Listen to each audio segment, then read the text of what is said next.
हाँ guys don't worry, क्योंकि मुझे भी अभी पता चला कि चैप्टर 82 के कुछ एक्स्ट्रा सीन भी है। ओके, तो ये एक्स्ट्रा सीन वहीं से स्टार्ट होता है जहाँ पे जब था एक तरफ अपनी मॉम के साथ उस पार्टी को एंजॉय कर रहा था, तब दूसरी तरफ हम हिस्सों को देखते हैं जो कि जब उस काम करने की जगह में पहुँच गई थी जहाँ का एड्रेस उसको मिला था अपनी ओनर से, वो तो बहुत हैरान थी और कहती भी है कि सही में कि ये जो मुझे इतना ज़्यादा बड़ा बहुत ही डार्क प्लेस दिखाई दे रहा है वो भी इतनी ज़्यादा स्कैरी, क्या मुझे यहाँ पे काम करना है और इस जगह तो मुझे कुछ ज़्यादा अंडरग्राउंड भी लग रही है, तो क्या मैं इसी एड्रेस में आए भी हूँ। बट अभी जब उसे याद आता है कि उसकी पहले वाले ओनर ने कहा था कि हाँ सो तुम्हें वहाँ का एंट्रेंस थोड़ा सा अजीब सा स्केची लग सकता है, बट तुम जब अंदर जाओगी तो सारी चीज़ें फाइन रहेगी और वहाँ तुम अच्छे से काम कर पाओगी, इसलिए तुम वहाँ जाने के बाद उतना चिंता मत करना। जिस बात को याद करने के बाद कहती है कि उन्होंने मुझे बताया था कि जगह नॉर्मल होगी बट सही में ये मुझे उतनी ज़्यादा अच्छी तो नहीं लग रही, तब क्या मुझे उन्हें वापस से कांटेक्ट करना चाहिए। और वो कहती भी है कि आउट ऑफ हैबिट तह मैं तो तुम्हें मैसेज करके बताने ही वाली थी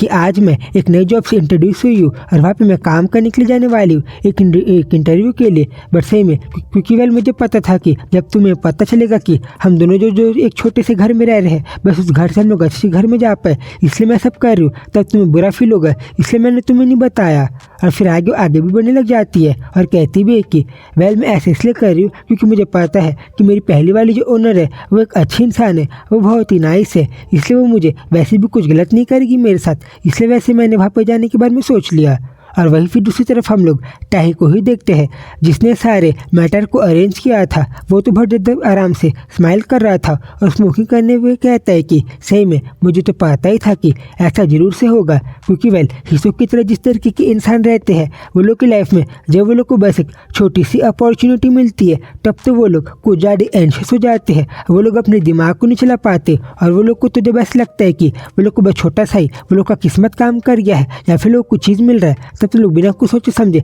उस चीज़ को ले ही लेते हैं, ना कि अब थोड़ा सा शक किए कि आगे चीज़ सही हो सकती है या फिर नहीं। बैठा बॉडीगार्ड तुम बाकी लोग को बता देना कि हम लोग उसके साथ कुछ ज़्यादा मस्ती ना करें, क्योंकि तुम्हें पता है ना कि उसके पास एक जो बास्टर्ड है तह वो भला कैसा इंसान है। और वेल तुम लोग उसको बता देना कि वेल हमें इसके साथ कुछ ज़्यादा वैसे नाटक नहीं करना है। और वेल अगर मैं इन सारी बातों के बारे में थोड़ा ध्यान से दूँ तो वैसा नहीं है कि मैंने असली में अपने हाथों से कुछ गलत किया है, क्योंकि वेल क्या ये चीज़ को ज़्यादा अच्छा आइडिया नहीं था जब मैंने एक इंसान को जिसको काम चाहिए था मैंने उसको बस काम दिलवाया और कुछ नहीं। और इसीलिए हाँ बॉडीगार्ड तुम मुझे आंसर दो कि जब मैंने एक इंसान को जिसको एक्स्ट्रा पैसा कमाने के लिए काम चाहिए था मैंने उसको काम दिला दिया तब क्या मैंने अच्छा नहीं किया। और वैसे भी उस लड़की के साथ मैंने कोई ज़बरदस्ती नहीं की और वो तो खुद अपने पैरों से चल के विलिंगली खुद वो जगह पे अपने आप गई है, ना कि मेरे उकसाने पे। और वही दूसरी तरफ हम हिस्सों को वापिस से देखते हैं जो कहती है कि वेल भला मैं कहाँ पे आ गई हूँ और क्या मैं इसी जगह में आई हूँ। और वही ताही कह रहा था कि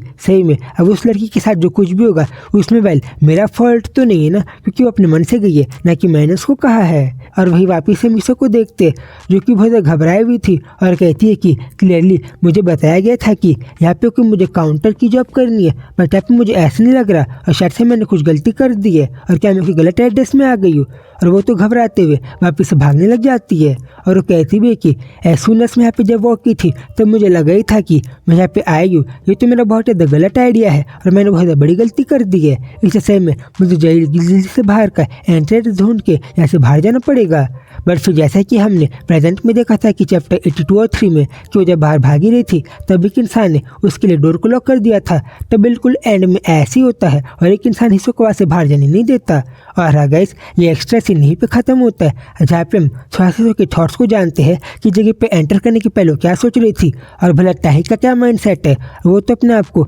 मुजरिम मान ही नहीं रहा। और फिर इसी चीज़ के साथ एक्स्ट्रा सीन यहीं पे ख़त्म होता है। तो गाइस मैं होप करता हूँ कि आप लोग की वीडियो अच्छी लगी होगी, तो फिर ठीक है जल्दी ही मिलूंगा मैं आप लोगों से इसके आगे की स्टोरी के साथ, यानी कि कल ही अपने मेन चैनल में। तब तक के लिए बाय बाय।